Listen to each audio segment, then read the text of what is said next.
नमस्ते, मैं सुलता महाराणा। आप सबका स्वागत है मेरे YouTube channel SM education the educational platform पर। आज हम contemporary India and education B.Ed 4 semester का जो पहला यूनिट है, constitution of India and it's basic features, उसके एक प्रश्न को हम यहाँ पर जानेंगे। तो सबसे पहले हमें ये जानना है कि कॉन्स्टिट्यूशन क्या है। What is constitution? A constitution is a written document that contains a set of rules for a government. It defines the fundamental political principles and establishing the structure, procedure, powers and duties of the government. थोड़ा सा typing space रह गया है, सो typing थोड़ा सा यहाँ हो गया है, इसके लिए मैं क्षमा चाहती हूँ। तो हमने यहाँ पर जाना कि व्हाट इज कॉन्स्टिट्यूशन, कि कॉन्स्टिट्यूशन जो है एक रिटन डॉक्यूमेंट है, जिसे हम एक लिखित दस्तावेज कह सकते हैं। और इसमें क्या है, it contains a set of rules. इसमें बहुत सारे रूल्स है, गवर्नमेंट के बहुत सारे रूल्स हैं। इट डिफाइन, ये हमें क्या कहता है कि इसमें ये हमें कुछ फंडामेंटल पॉलिटिकल प्रिंसिपल, कुछ मौलिक राजनीतिक सिद्धांत और कुछ संरचना, सरकारी संरचना, कुछ प्रक्रियाएं और कुछ शक्तियां या कर्तव्य को ये स्थापना करता है। यानी कहने का अर्थ है कि संविधान जो है एक लिखित दस्तावेज है। Constitution is a written document that contains a set of rules for a government. It defines the fundamental political principles and establishing the structures, procedure, powers and the duties of a government. इसका अर्थ है कि संविधान जो है एक लिखित दस्तावेज है, जिसमें सरकार के लिए नियमों का एक समूह होता है। यह मौलिक राजनीतिक सिद्धांतों को परिभाषित करता है और सरकार की संरचना, प्रक्रियाओं, शक्तियों और कर्तव्यों की स्थापना करता है। तो मुझे आशा है कि आपको ये पता चला, अच्छे से आपकी जानकारी हो गई कि कॉन्स्टिट्यूशन क्या है। अब हम दूसरे पन्ने पर चलते हैं। The constitution of India is the world's lengthiest written constitution with 395 articles and 8 schedules. तो थोड़ा सा कहीं पर टाइपिंग मिस्टेक हो गया होगा या फिर स्पेलिंग कुछ रॉन्ग हुआ होगा, तो प्लीज़ उसके लिए मुझे माफ़ कर दीजिएगा। तो चलते, जो कॉन्स्टिट्यूशन है ये बहुत ही विश्व का बहुत ही बड़ा सा एक रिटन कॉन्स्टिट्यूशन है, जिसमें कि 395 आर्टिकल्स है और 8 इसके शेड्यूल्स है। यानी आर्टिकल्स मीन्स अनुच्छेद और शेड्यूल्स मीन्स अनुसूचियाँ हैं इसमें। It took 2 years, 11 months and 18 days for its completion. इस संविधान का जो समय, इसे तैयार करने का जो समय लिया गया, वो 2 साल 11 मंथ और 18 दिन लिया गया। It was drafted by Dr. B.R. Ambedkar and its committees. तो इसे बनाने के लिए, तैयार करने के लिए सभा द्वारा नियुक्त एक समिति और डॉक्टर B.R. अम्बेडकर इसके अध्यक्ष थे। इन्होंने मिलकर इसे ड्राफ्ट किया था। The new constitution was adopted and signed by the president doctor Rajendra Prasad on 26 November 1949 by the constitution assembly and is fully applicable since the 26 जनवरी 1950। उसके बाद जो नया कॉन्स्टिट्यूशन बना वो हमारे ऑनरेबल प्रेसिडेंट जो थे डॉक्टर राजेंद्र प्रसाद, उनके द्वारा 26 नवंबर 1949 में कॉन्स्टिट्यूशन असेंबली के द्वारा उसे संपूर्ण रूप से 26 जनवरी 1950 में कार्य में पूरी तरह से लागू किया गया।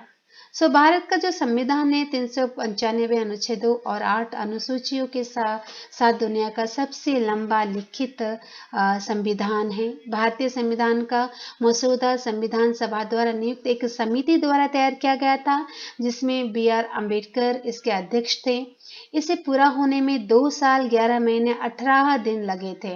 नया संविधान राष्ट्रपति डॉक्टर राजेंद्र प्रसाद द्वारा 26 नवंबर 1949 को संविधान सभा द्वारा अपनाया और हस्ताक्षरित किया गया था और 26 जनवरी 1950 से पूरी तरह से लागू हुआ है। नोट कीजिए कि जो अब जो हमारा कॉन्स्टिट्यूशन है उसमें 470 आर्टिकल्स है और 12 स्केड्यूल्स है और उसके जो 25 पार्ट्स है। ओके, इसमें जो हमने देखा कि 395 अनुच्छेदों और 8 अनुसूचियां हैं। अब ये इसमें बहुत सारे अमेंडमेंट ऐड हो गया है, इसीलिए इसका जो दायरा है थोड़ा सा बढ़ चुका है। तो मुझे आशा है कि आपको ये समझ में आया होगा कि जो हमारा कॉन्स्टिट्यूशन है ये बहुत ही विश्व का सबसे बड़ा ही लिखित संविधान है। इसे पूरा करने के लिए 2 साल 11 महीने 18 दिन लगे हैं। पहले डॉक्टर BR अम्बेडकर और उनकी कमेटी ने मिलकर इसे तैयार किया गया था, उनके द्वारा तैयार किया गया था। फिर 26 नवंबर 1949 को हमारे जो प्रेसिडेंट थे डॉक्टर राजेंद्र प्रसाद द्वारा इसे संविधान सभा द्वारा अपनाया गया था और हस्ताक्षरित किया गया था और ये पूरी तरह से 26 जनवरी 1950 में पूरी तरह से लागू हो गया। तो नेक्स्ट पन्ने पर चलते हैं। Types of constitution. तो जो कॉन्स्टिट्यूशन है वो कितने प्रकार का है? तो एक है हमारा यूनिटरी और एक है फेडरल। तो यूनिटरी कॉन्स्टिट्यूशन क्या है? Central government have the power of execution. Unitary constitution हम उसे जानेंगे जैसे हमारा सेंटर है और स्टेट है ना, तो सेंट्रल गवर्नमेंट जो है उसमें जो पावर है, उनके पास जो पावर है उसे ही हम यूनिटरी कहेंगे। अगर कहीं स्पेलिंग मिस्टेक है या फिर कहीं तो से ग्रामेटिकल मिस्टेक है, उसके लिए मुझे माफ़ कर दीजिएगा। और फेडरल कॉन्स्टिट्यूशन क्या है? फेडरल कॉन्स्टिट्यूशन क्या है कि यहाँ पर जो पावर है इसे दो डिवाइड कर दिया गया है, एक सेंटर है और एक स्टेट है। यहाँ पर जो पावर को क्या किया गया है, डिवाइड कर दिया है, एक सेंटर है और एक जो है सेंटर और एक आपका स्टेट है। अब यह प्रश्न उठता है कि why federalism needed to India, कि इंडिया के लिए हमें फेडरलिज्म क्यों चाहिए, फेडरल जो कॉन्स्टिट्यूशन है वो क्यों चाहिए। तो कहीं कहीं देखिए इंडिया जो है यहाँ पर स्मॉल आई टाइप हो गया है, तो ये कैपिटल होना चाहिए था। तो और हाँ, कहीं थोड़ा सा मिस्टेक है लग रहा है, तो ठीक है, आप इसे थोड़ा सा एडजस्ट कर लीजिए, ठीक कर लीजिए। लेकिन मुझे बिल्कुल अच्छा नहीं लग रहा है, इंडिया का आई छोटा हो गया है इसलिए मुझे बुरा लग रहा है ये। और चलते हैं कि why federalism needed to India. हमें फेडरलिज्म क्यों चाहिए, हमारी इंडिया में फेडरल जो कॉन्स्टिट्यूशन है वो क्यों अप्लाई हो रहा है। Federalism is needed to India as India is a multilingual, multi-religion and multi-racial country है। क्योंकि फेडरलिज्म इसीलिए चाहिए कि इंडिया जो है मल्टीलिंगुअल है, बहुत सारे लैंग्वेज के लोग यहाँ रहते हैं, मल्टी रिलीजन है, बहुत सारे धर्म के लोग रहते हैं और मल्टी रेशियल है, बहुत सारे जाति के भी लोग रहते हैं। इसीलिए फेडरलिज्म जो है यहाँ पर फेडरल कॉन्स्टिट्यूशन जो उसकी आवश्यकता बहुत ही है। फिर प्रश्न बनता है व्हाट इज क्वासी फेडरल, यानी हमारा जो फेडरल कॉन्स्टिट्यूशन है उसी को ही क्वासी फेडरल कहा गया है और इसे हम सेमी फेडरल सिस्टम भी कह सकते हैं। Indian constitution establishes a quasi-federal system. It means the outward structure of the government. It is federal but state is unitary. Means हमारा जो कॉन्स्टिट्यूशन है उसने जो क्वासी फेडरल सिस्टम एस्टेब्लिश किया है, इसका अर्थ है कि हमारा जो आउटवर्ड स्ट्रक्चर गवर्नमेंट का जो बाहरी रूप है वो फेडरल है, लेकिन उनका जो स्पिरिट है, आत्मा है, वो यूनिटरी है। यानी भारतीय संविधान एक अर्ध संघीय प्रणाली की स्थापना करता है। इसका मतलब है कि सरकार की बाहरी संरचना संघीय है, लेकिन भावना एकतात्मक है, यानी स्पिरिट जो है यूनिटरी है। क्योंकि हमारे जो कॉन्स्टिट्यूशन है, जो पावर से उसे कैसे किया गया है कि सेंटर और स्टेट में डिवाइड कर दिया गया है।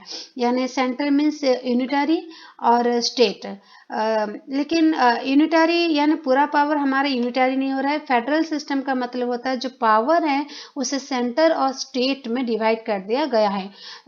बाहर के लिए तो सेंटर जो है बाहर का रूप है, लेकिन यहाँ पर दोनों मिलकर काम करते हैं, सेंट्रल एंड स्टेट दोनों मिलकर काम करते हैं। इसलिए इनका स्पिरिट जो है अंदर से जो है एक भावना, जो एकात्मक भावना है, लेकिन बाहरी रूप से ये जो संरचना है ये अलग रूप से है, एक सेंटर और एक स्टेट के रूप में है, लेकिन दोनों मिलकर काम करते हैं।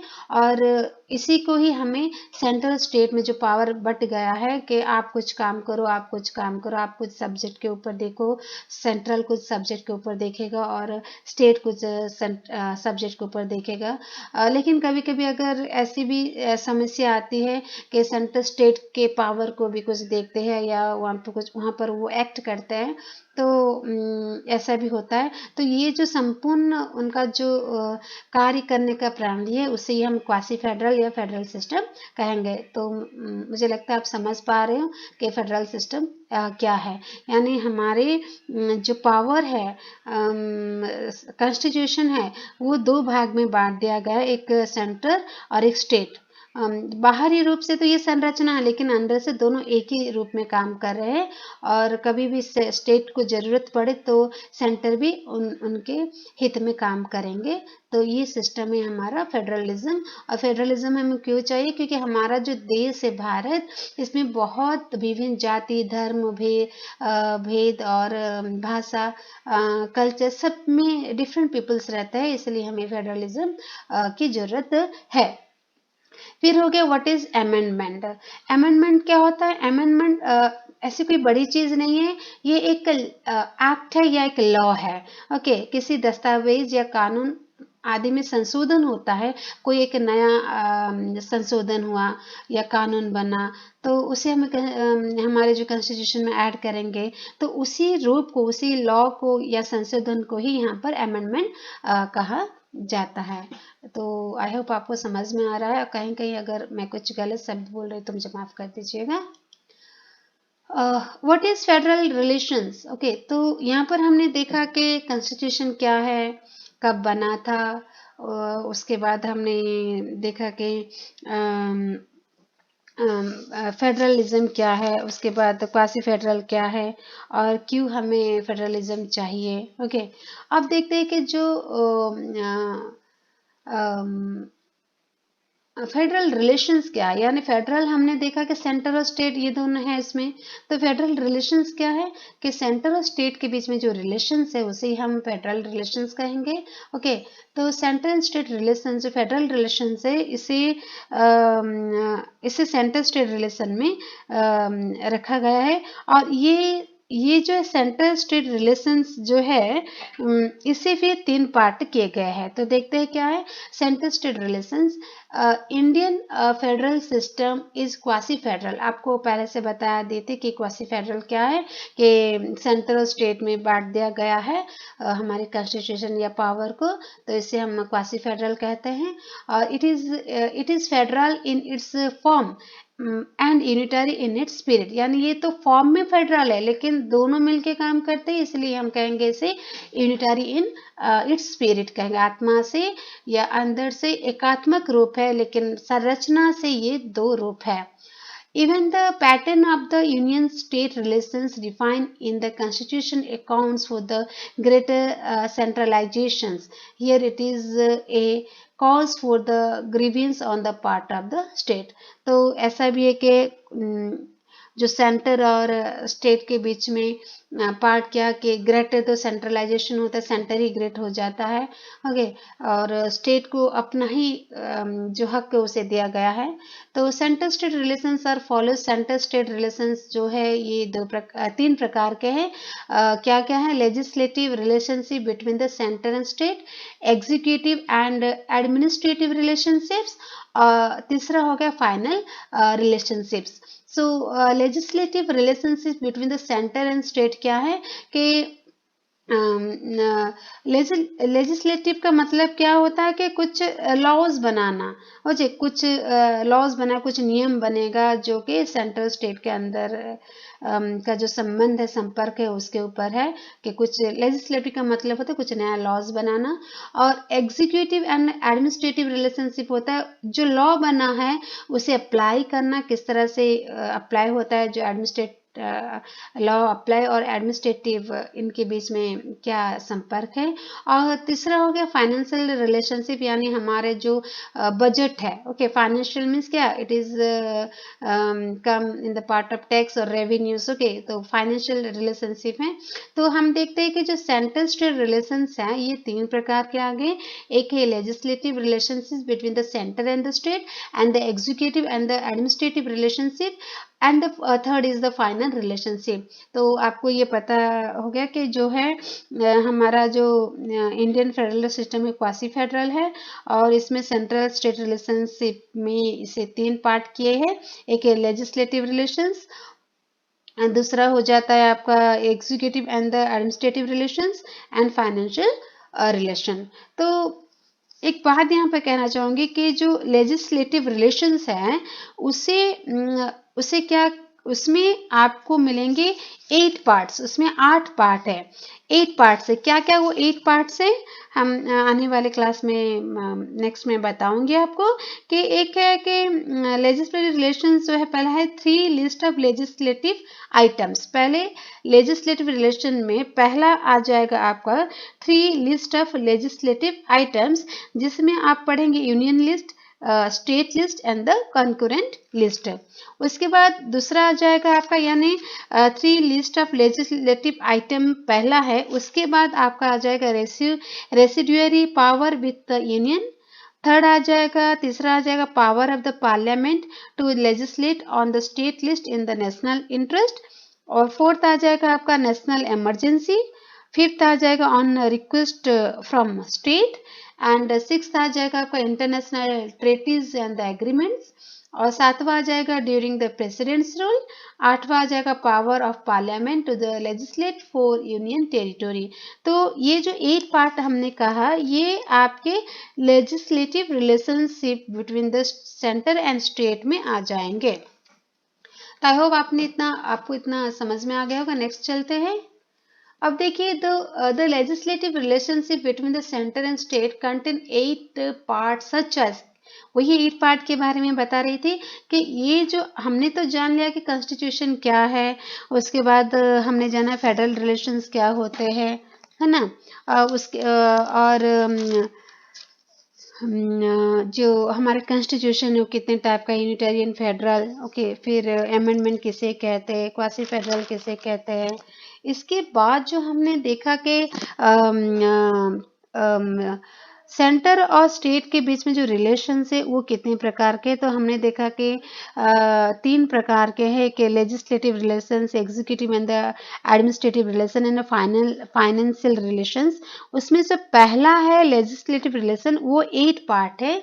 उस 8 पार्ट के बाद हम दूसरा चलते हैं।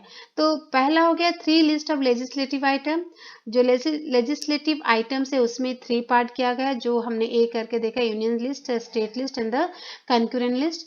दूसरा है रेसिड्यूअरी पावर विथ यूनियन, तीसरा है power of parliament to legislate on the state list in the national interest, चौथा है नेशनल इमरजेंसी, पांचवा on the request from state, छठा है international treaties and the agreements, सातवां है ड्यूरिंग प्रेसिडेंट्स रूल, एंड आठवां है power of the parliament to legislate for the union territories. तो ये क्या क्या है, 3 लिस्ट ऑफ लेजिस्लेटिव, इसमें 3 है। जो हमारे जो नियम है वो 3 प्रकार के जो लॉज क्रिएट किए हैं कि यूनियन लिस्ट के लिए, एक स्टेट के लिए एंड कंकरेंट लिस्ट के लिए, दूसरा है रेसिडुअरी पावर। हम एक एक करके इसे जानेंगे। तो देखते हैं कि जो आपके पहला जो हो गया 3 लिस्ट ऑफ लेजिस्लेटिव आइटम, इसे इसका भी जो है इसमें 3 पार्ट किए गए, 3 लिस्ट है इसमें। एक है union list, state list and the concurrent list. आप समझ पा रहे हैं ना, लेजिस्लेटिव रिलेशंस जो है सेंटर और स्टेट में, उसके 8 पार्ट किए गए हैं।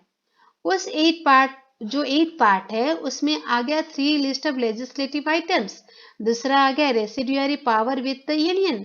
तीसरा आ गया power of parliament to legislate on the state list in the national interest. चौथा आ गया नेशनल इमरजेंसी। पांचवा आ गया ऑन रिक्वेस्ट फ्रॉम स्टेट। छठा आ गया international treaties and the agreements. सातवां आ गया ड्यूरिंग द प्रेसिडेंट्स रूल। आठवां आ गया power of parliament to legislate from union territories. ये जो है उसे एक एक करके हम 8 पावर्स जो है, जो उन्होंने 8 पार्ट किए हैं का, उस 8 पावर्स को हम एक एक करके जानेंगे। तो पहला हम चलते हैं 3 list of legislative items having 3 list such as union list, state list and concurrent list. अब इसमें क्या है कि जो हमारा कॉन्स्टिट्यूशन है, उन्होंने क्या उसमें क्या दिया है कि यूनियन को कुछ काम दे दिया है, और यूनियन मीन सेंटर, सेंटर को कुछ काम दिया है, स्टेट को कुछ दिया है, और कंकरेंट लिस्ट यानी दोनों, कभी स्टेट का काम यूनियन भी कर सकता है, इस तरह से दिया गया है। तो नेक्स्ट चलते हैं। यूनियन लिस्ट कंसिस्ट ऑफ, जो हमने डिफरेंट लिस्ट, यूनियन लिस्ट पढ़ेंगे, स्टेट लिस्ट पढ़ेंगे एंड कंकरेंट लिस्ट पढ़ेंगे। Union list consist of 100 subjects of all Indian importance. Okay, तो इसमें क्या है, यूनियन लिस्ट में कितने सब्जेक्ट दिए गए, 100 सब्जेक्ट्स है। ओके, बहुत सारे महत्वपूर्ण 100 सब्जेक्ट है। और the most important subject in the union list are, इसमें बहुत ही मुख्य सब्जेक्ट क्या है, defence of India, naval, military and air forces, atomic energy, foreign affairs, railways, etc. The subject of the union list are placed under the exclusive jurisdiction of the union government। यानी union list को क्या, constitution union list को क्या दिया, कुछ कामों को उसने बांट दिया है, कुछ काम सेंटर में है, कुछ स्टेट में, और कुछ कंकरेंट लिस्ट में है। तो यूनियन लिस्ट जो सेंटर में है उसमें कितने सब्जेक्ट है, 100 सब्जेक्ट है ना, 100 कुछ वर्क है, कुछ उनको सौंपा गया, कुछ विशेष दिया गया, उसमें 100 सब्जेक्ट है। और ये जो 100 सब्जेक्ट है, इसमें इम्पोर्टेंट क्या क्या चीज़ है, defence of India, naval, military, air force, atomic energy, foreign affairs and railway, बहुत सारे 100 है तो बहुत सारे होंगे। और यानी संघ सूची में अखिल भारतीय महत्व के 100 विषय शामिल है, यानी अखिल भारतीय ने पूरे इंडिया के जो है, इसमें जो आप देखते हैं ना, इंडियन सेंट्रल जॉब बोलते हैं ना, इंडियन या सेंट्रल जॉब कहते हैं, वो होता है जो कि स्टेट वाला नहीं होता है, इंडियन, यानी इंडिया का जो जॉब होता है, जो सेंट्रल जॉब बोलते हैं ना, रेलवे जो है सेंट्रल जॉब है, डिफेंस जो है सेंट्रल जॉब है। ऐसे संघ सूची में सबसे महत्वपूर्ण विषय जो भारतीय की रक्षा, नौसेना, सैन्य, वायुसेना, परमाणु ऊर्जा, विदेशी मामले, रेलवे, ये सारे जो है कुछ सब्जेक्ट है वो यूनियन लिस्ट को दिया गया। आप समझ पा रहे हो कि हमारा जो 3 लेजिस्लेटिव है, लेजिस्लेटिव रिलेशंस जो है वो, उसे कितने पार्ट किए गए, 8 पार्ट्स किए गए हैं।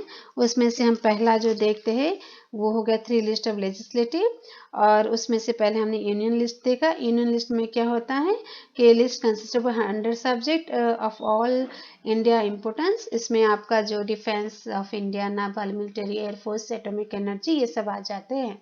फिर चलते स्टेट लिस्ट में। Okay, state list consist of 61 subjects which are primarily regional interest. Okay, जो कि हमारे आंचलिक रूप से, आंचलिक महत्व को कहता है कि राज्य सरकार को राज्य सूची में लिखित किसी भी विषय पर कानून बनाने का पूरा अधिकार दिया गया है। सार्वजनिक व्यवस्था, पुलिस, जेल, स्थानीय सरकार, सार्वजनिक स्वास्थ्य आदि। जैसे कि इसमें स्टेट लिस्ट में कितने सब्जेक्ट है, 61 सब्जेक्ट है, कि वो अपने आंचलिक प्रमुख प्रमुख आंचलिक सुविधा को लेकर वो कर सकते हैं। The state government have full authority to make laws on any of the subject mentioned in the state list. जो स्टेट लिस्ट में जो सब्जेक्ट दिए जाएंगे, स्टेट गवर्नमेंट उसी में ही उनका पूरा अथॉरिटी है, वो उसमें लॉ बना सकते हैं। जैसे कि पब्लिक ऑर्डर हो, पुलिस हो, prisons, local government, public health, ऐसे। जैसे कि देखिए कि कोरोना के समय में क्या हुआ कि हमारा स्टेट तो कुछ खुद से कुछ लॉ नहीं बनाते थे, लेकिन जब सेंटर ऑर्डर देता था तो वो उसे अप्लाई करते थे। ओके, तो इस तरह से जैसे राज्य सरकार को राज्य सूची में उल्लिखित किसी भी विषय पर कानून बनाने का पूरा अधिकार है। सार्वजनिक व्यवस्था, पुलिस, जेल, स्थानीय सरकार, सार्वजनिक स्वास्थ्य व्यवस्था, ये तो ये स्टेट को दिया गया है। स्टेट ये सब चीजों में काम कर सकता है। फिर चलते हैं, थर्ड हो गया concurrent list consist of 52 subject. Concurrent list में क्या है, 52 सब्जेक्ट्स है। The subjects included in the concurrent list have varying degrees of local and national interest. इसमें जो है राष्ट्रीय हित के लिए और हमारे राष्ट्रीय हित के लिए अलग अलग डिग्री से इसमें रखा गया है। इसमें दोनों संघ और राज्य दोनों की जो समवर्ती सूची इसमें शामिल सब्जेक्ट को शामिल किया गया है। यानी समवर्ती सूची में यानी कॉन्करेंट लिस्ट में 52 विषय शामिल है। समवर्ती सूची में शामिल विषयों में स्थानीय और राष्ट्रीय हित को अलग अलग डिग्री हित की अलग अलग डिग्री है। इसलिए संघ और राज्य दोनों को समवर्ती सूची में शामिल किसी भी विषय पर कानून बनाने की शक्ति। यानी कॉन्करेंट लिस्ट में क्या है कि both the union and the state have power to make the law on any of the subject included in the concurrent list. concurrent list में जो 52 सब्जेक्ट है, ये इन सब्जेक्ट के ऊपर दोनों यानी आपके जो सेंटर है और जो स्टेट है, यूनियन है और स्टेट, ये दोनों मिलकर उनके ऊपर लॉ बना सकते हैं। In case of conflict between the union law and the state law over the same subject, the union law would be prevail over the state law.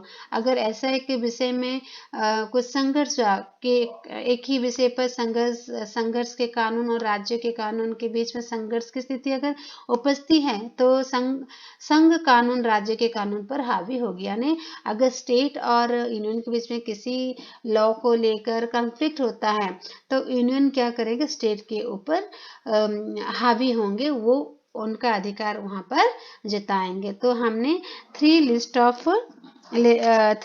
Of legislative items जो है union, state and concurrent list को हमने जाना। यानी हमने यहाँ पर legislative relation के पहला जो नंबर था 3 लिस्ट ऑफ लेजिस्लेटिव आइटम्स, उसके जो 3 पार्ट थे, union list, state list and concurrent list को हमने जाना। उसके बाद इसी का जो दूसरा पार्ट है रेसिडुअरी पावर विथ यूनियन को चलते हैं।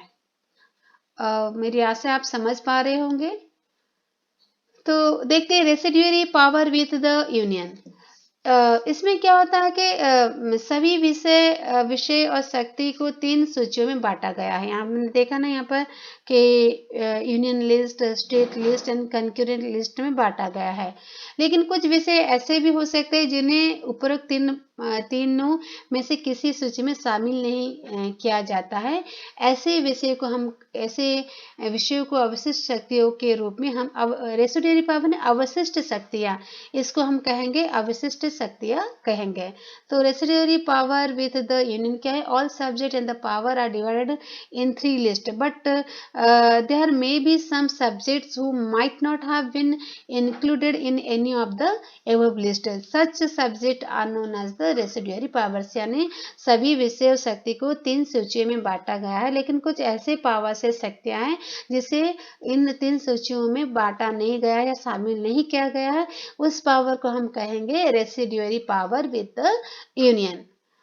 फिर आ जाता है इसका तीसरा आ जाता है power of parliament to legislate on the state list in the national interest. यानी संघ राज्य सूची के किसी भी विषय पर एक कानून पारित कर सकता है।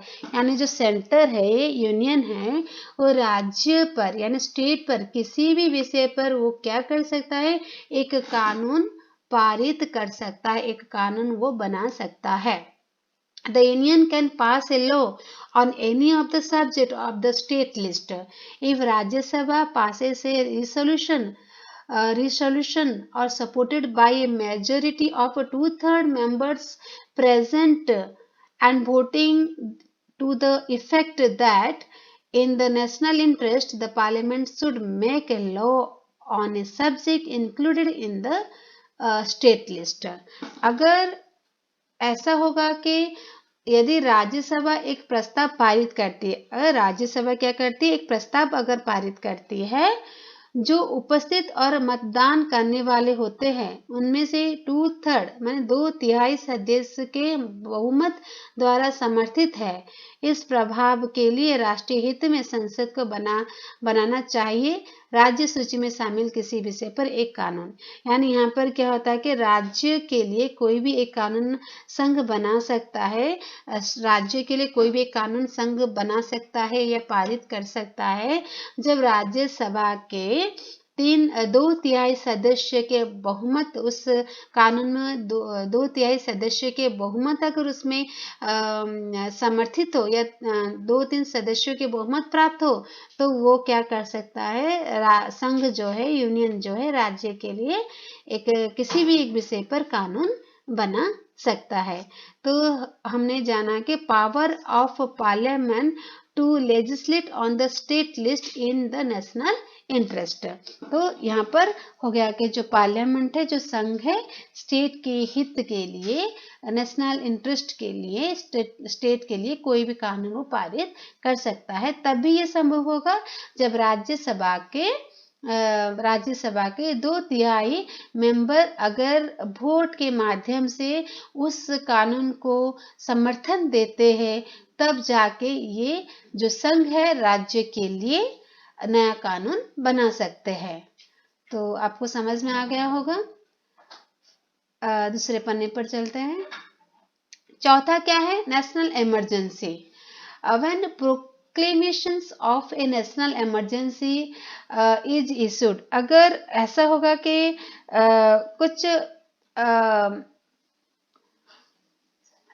कुछ ऐसे ही कुछ मुश्किल या कुछ इमरजेंसी आ गई हो, आपातकालीन परिस्थिति अगर आ गई हो, तो नेशनल इमरजेंसी क्या है, when proclamation of a national emergency is issued by the president, the scheme of division of powers is set aside. In the case of emergency, the Indian Constitution become unitary. जब राष्ट्रपति द्वारा राष्ट्रीय आपातकाल की घोषणा की जाती है तो शक्तियों के विभाजन की योजना को रद्द कर दिया जाता है। केंद्रीय संसद को उन विषयों पर भी कानून पारित करने का अधिकार, केंद्रीय जो है उन विषयों पर भी कानून पारित करने का अधिकार है जो राज्य सूची में शामिल है। इस प्रकार आपातकाल की स्थिति में भारतीय संविधान एकात्मक हो जाता है। यानी national emergency, when proclamation of a national emergency is issued, जब कोई नेशनल इमरजेंसी आता है, by the president the scheme of division of powers is set aside, जो पावर को यहाँ पर अलग किया गया था, 2 पार्ट किया गया था, सेट कर दिए थे 2 पार्ट में, उसे साइड में रख दिया जाता है। और emergency, in the case of emergency the Indian constitution become Indian, अब तब क्या होता है, संघ जो है राज्य के ऊपर अपना जो है पावर लागू कर सकता है या दोनों एकात्मक होकर कार्य कर सकते हैं। जब हमारा कुछ नेशनल इमरजेंसी आता है तो जो हमारे पावर को 2 पार्ट में किया गया था, सेंटर एंड स्टेट, इसे एक पक्ष में रख दिया जाता है और संघ जो है यानी आपका सेंटर जो है वो स्टेट के लिए, या स्टेट और सेंटर एक होकर काम करते हैं। पांचवा हो गया on request from the state. The union can pass law on the state list if 2/3 or more state legislators so desire and pass a resolution to that effect. Such a law passed by the parliament will be applicable only to those states which have asked for it. Such a law is valid for a period of 1 year. अब on the request from the state क्या होता है? Suppose कोई state कुछ नया law अपने state में लागू करना चाहता है, तो वहां पर क्या कि सेंटर केवल एक स्टेट की बात को नहीं सुनेगा, लेकिन अगर 3-4 स्टेट एक ही लॉ को सभी पसंद करते हैं अपने अपने राज्य में, अगर उसे पारित करना चाहते हैं, उसे अप्लाई करना चाहते हैं, तो वो मिलकर संघ को बता सकते हैं और संघ क्या कर सकता है, उस राज्य के लिए कानून बनाएगा। वो 4 ही राज्य उस कानून को अप्लाई करेंगे, सब राज्य के लिए वो कानून नहीं होगा। केवल 4 राज्य ने मिलकर कुछ नया कानून अपने राज्य में पारित करने के लिए संघ से निवेदन किए थे, संघ उसे उन्हें रजामंदी दे देगी और वो उन्हीं के ही राज्य में उसे अप्लाई कर पाएंगे। लेकिन ये कानून जो है 1 वर्ष यानी 1 वर्ष की अवधि के लिए ही वैध होता है। यानी the union can pass law on the state list if 2/3 और मोर स्टेट लेजिस्लेचर सो डिजायर, यानी 2 या 3 से ज्यादा अगर स्टेट ऐसे सेम वाला जो उन्होंने जो कानून अप्लाई करना चाहते हैं, उनका तीनों का अगर सेम लॉ हो तो उसे वो पास कर सकते हैं और पार्लियामेंट में उसे पास कर सकते हैं। लेकिन only this can pass will be applicable only to those state जो स्टेटों ने राज्यों ने इस कानून को पारित करने का सोचा वही कर सकते हैं, और ये जो है 1 साल के लिए ही वो अपने राज्य में ये कानून को लागू कर सकते हैं। तो on request from the state, अच्छे से समझिए, जब 2-3 या उससे ज्यादा राज्य मिलकर किसी एक कानून को अपने राज्य में लागू करना चाहते हैं, तब वो सेंटर से अप्लाई करेंगे और सेंटर पार्लियामेंट में इसे बिल को पास करेगा, और बिल पास होने के बाद वो 4 राज्य ही उसी लॉ को अपने राज्य में लागू कर पाएंगे। दूसरा कोई और राज्य उसे लागू नहीं कर पाएगा। जिन्होंने रिक्वेस्ट किया था वही राज्य ही उसे अपनाएंगे, और उनका जो लिमिटेशन है, टाइम का जो ड्यूरेशन है, वो केवल 1 साल के लिए ही है। तो ये हो गया on request from the state. ये हो गया 5वां नंबर कंप्लीट होगा। आई होप आपको समझ में आएगा नेशनल इमरजेंसी में क्या है। नेशनल इमरजेंसी में संघ और राज्य मिलकर एकात्मक हो जाते हैं, और on request from the state, इससे भी आप अच्छे से समझ गए होंगे। फिर नेक्स्ट चलते हैं। छठा है international treaties and agreements. The parliament has power to make laws on any of the subjects. Parliament के पास पावर होता है, वो अपने किसी सब्जेक्ट के लिए लॉ बना सकते हैं, include in the state list to implement any international treaty. वो अपना, जैसे कि हमारे जो है फॉरेन रूल्स होते हैं, हाँ, इस तरह से जो पार्लियामेंट है अपने खुद के वो रूल्स बना सकते हैं। It should be noted that no other federal constitution has such a provision. और तो ऐसा प्रावधान और किसी में नहीं है। यानी संसद को किसी भी विषय पर कानून बनाने का अधिकार, संसद जो है, पार्लियामेंट जो है, किसी भी कानून पर वो कानून बनाने का अधिकार उसमें है। किसी भी अंतर्राष्ट्रीय संधि को लागू करने के लिए राज्य सूची में शामिल है। यह ध्यान दिया जाना चाहिए कि किसी भी अन्य संघीय संविधान में ऐसा प्रावधान नहीं है। किसी और जो फेडरल कॉन्स्टिट्यूशन है उसमें ये प्रोविजन नहीं है, ये सुविधा नहीं है, प्रावधान नहीं है।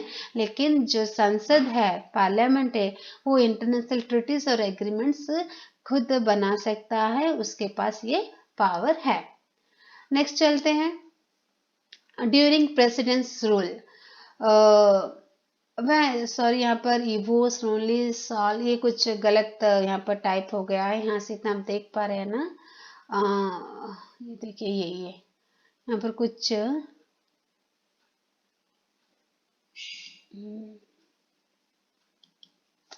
ये आप देख पा रहे हैं, ये थोड़ा सा, हाँ, इतना ये जो है कुछ यहाँ से इतना कुछ गलत टाइप हो गया है, इसे आप थोड़ा सा एक्सक्यूज कर दीजिएगा। ओके, तो ये कुछ टाइप हो गया है पर गलत सा। तो ड्यूरिंग प्रेसिडेंट रूल्स क्या है? When the president issues a proclamations of the failure of the constitutional machinery in the state, he may declare that the power of the legislature of the state shall be exercisable under the authority of the parliament. यानी राष्ट्रपति शासन के दौरान, जब राष्ट्रपति शासन करते हैं, राष्ट्रपति यहाँ पर भी उसी का ही जो है, थोड़ा सा यहाँ से इतना के ये थोड़ा सा कट किए थे लेकिन कैसे रह गया है, तो कोई बात नहीं, आप समझ लीजिए। जब राष्ट्रपति राज्य में संवैधानिक तंत्र की विफलता की घोषणा जारी करते हैं, तो वो घोषणा कर सकता है कि राज्य की विधायिका की शक्ति संसद के अधिकार के तहत प्रयोग योग्य होगी।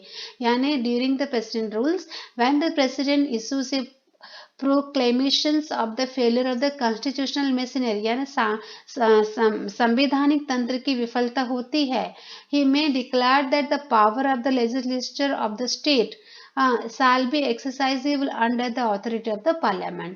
तो वो क्या कर सकते हैं, जब विफल हो जाएगी तो वो घोषणा कर सकता है। कौन कर सकता है?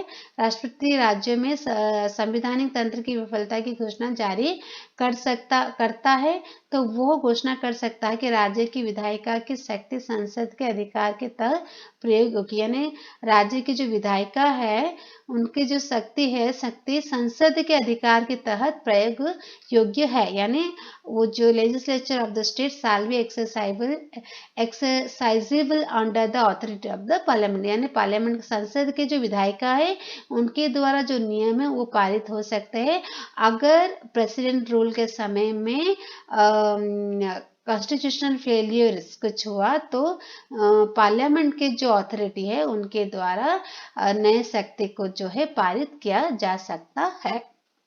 तो ये थोड़ा सा मुश्किल जैसा लग रहा है, आप थोड़ा सा समझने की कोशिश कीजिए कि ड्यूरिंग द प्रेसिडेंट रूल्स क्या होगा कि अगर कॉन्स्टिट्यूशनल मशीनरी में या उनके संवैधानिक तंत्र में कुछ विफलता आती है तो क्या हो सकता है, राष्ट्रपति क्या घोषणा कर सकते हैं कि राज्य की विधायिका की शक्ति संसद के अधिकार के तहत प्रयोग योग्य हो सकता है।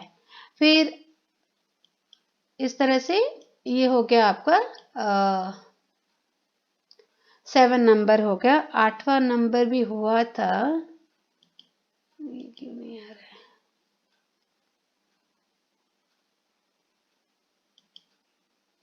हाँ, 8वां नंबर हो गया कि power of the parliament to legislate for union territories. Okay, तो कुछ यूनियन टेरिटोरीज के लिए भी पार्लियामेंट के कुछ पावर्स है, यानी केंद्र शासित प्रदेशों के लिए कानून बनाने की संसद की शक्ति, पार्लियामेंट की शक्ति है। पार्लियामेंट के पास जो पावर है वो केंद्र शासित प्रदेशों के लिए भी कानून बना सकते हैं। Power of parliament to legislate for the union territories, यानी यूनियन टेरिटोरीज के लिए भी पार्लियामेंट जो है लॉ बना सकता है, उसके पास हो सकती है। Parliament have the power to legislate law for the union territories. The distribution of legislative and executive power does not apply the union territories for which the parliament is empowered to legislate on any subject include in all the 3 list। यानी केंद्र शासित प्रदेशों के लिए कानून बनाने की संसद की शक्ति है। एक पीए के रूप में विधायी और कार्यकारी शक्ति का वितरण केंद्र शासित प्रदेशों पर लागू नहीं होता। यानी जिस तरह से आप देखते हैं कि हमारे राज्य में विधायी और कार्यकारी शक्ति जो है उन्हें बांट दिया गया है, केंद्र शासित बांट दिया जाता है, लेकिन केंद्र शासित अंचल में ये सब चीजें केंद्र शासित अंचल में ये सारी चीजें नहीं हो पाएगी, जिसके लिए संसद को 3 सूची में शामिल किसी भी विषय पर कानून बनाने का अधिकार नहीं। जो 3 सूची था, यूनियन लिस्ट और स्टेट लिस्ट और कॉन्करेंट लिस्ट, इसमें से किसी में ये जो आपके केंद्र शासित अंचल है उनका उसमें अधिकार नहीं है, लेकिन पार्लियामेंट जो है उनके लिए लॉ बना सकता है।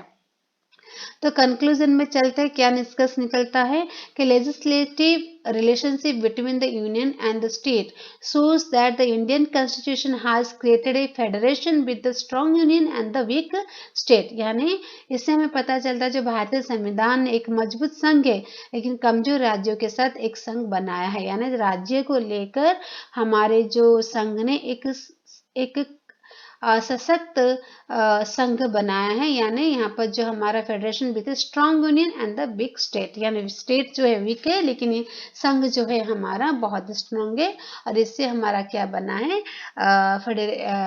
फेडरेशन या हम बोल सकते हैं फेडरेशन बना है। तो आई होप आपको समझ में आया होगा।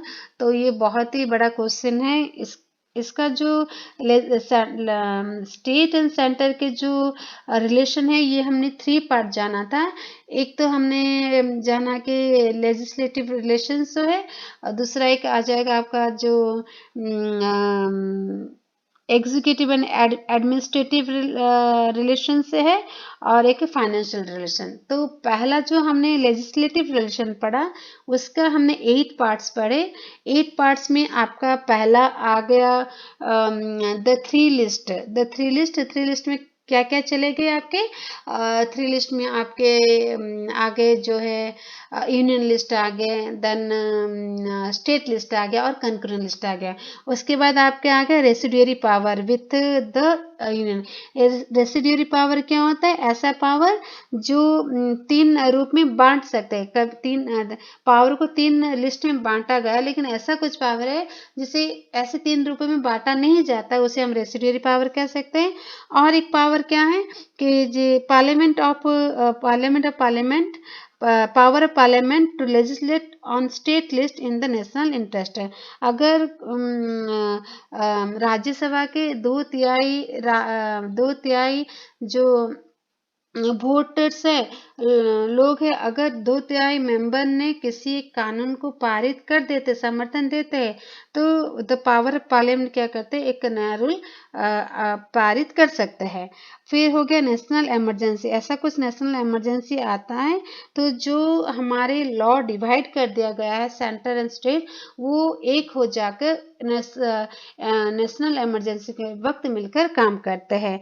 फिर on request from the state, अगर 2, 3 या 4 स्टेट मिलकर एक ही लॉ को अपने राज्य में लागू करने के लिए सेंटर से रिक्वेस्ट करते हैं, और सेंटर पार्लियामेंट में उस बिल को पारित करता है, और पारित होने के बाद यानी वो जो है बिल पास होने के बाद वही जो स्टेटों ने इसके लिए अपील किया था, वही उस कानून को अपने राज्य में लगा सकते हैं, लागू कर सकते हैं, लेकिन उसके लिए जो समय है 1 साल का समय है। फिर आ गया आपका international treaties and agreement. Parliament के पास पावर है कि वो अपने जो लॉज इंटरनेशनल लॉज जो है, यानी उसके पास जो शक्ति है वो खुद अपने लॉज बना सकती है। और उसके बाद हो गया ड्यूरिंग द प्रेसिडेंट रूल्स। अगर प्रेसिडेंट रूल के समय में अगर पार्लियामेंट में जो मशीनरी से जो संवैधानिक तंत्र है, अगर कुछ फेलियर हो जाता है, तो पार्लियामेंट की विधायिका को पावर है कि वो एक नया रूल बना सके, उसे अप्लाई कर सके। फिर ये हो गया। और उसके बाद हो गया 8वां हो गया कि power of parliament to legislate for the union territory से। पार्लियामेंट के पास पावर है कि वो केंद्र शासित अंचल के लिए नियम बना सकते हैं। केंद्र शासित अंचल जो यूनियन टेरिटरीज है वो उनका खुद का पावर नहीं है, वो 3 लिस्ट में जैसे पावर को बांट के ऐसा उनका कोई पावर नहीं है। पार्लियामेंट ही उनके लिए लॉ बना पाएंगे, ये पार्लियामेंट के पास पावर है। तो हम ये कंक्लूजन में पहुंचते हैं कि जो हमारा legislative relations between the union and the state, ये हमें कहता है कि Indian constitution has created federation. Indian constitution ने फेडरेशन बना है जिसमें जो यूनियन है स्ट्रांग है और स्टेट जो है वीक है। आई होप आप सबको ये समझ में आ गया होगा। और कहीं पर थोड़ा सा स्पेलिंग रॉन्ग हो गया, कहीं के इंडिया में आई स्मॉल हो गया है, और ऑल सब जो है स्मॉल लेटर में भी टाइप हो गया, क्योंकि ये मैंने जल्दबाजी में कर दिया है, और कहीं कहीं भी मैं बोलते समय थोड़ी सी कहीं मेरे जो बौखला कर कुछ बोल दी हो, तो इसलिए मुझे माफ़ कर दीजिएगा। आई होप आप सबको ये समझ में आया होगा। बहुत ही लंबा वीडियो बन गया। नेक्स्ट वीडियो में हम जाएंगे एग्जीक्यूटिव एंड एडमिनिस्ट्रेटिव रिलेशंस, और आ जाएंगे फाइनेंशियल रिलेशन। ये दोनों जब कंप्लीट हो जाता है तो एक बहुत बड़ा सा क्वेश्चन आपका कंप्लीट हो जाएगा। तो नेक्स्ट उसके बाद हम जाएंगे फंडामेंटल राइट्स, जो कि ये बहुत ही आसान होगा। तो इतना ही रखती हूँ। आप सबको धन्यवाद। नमस्ते।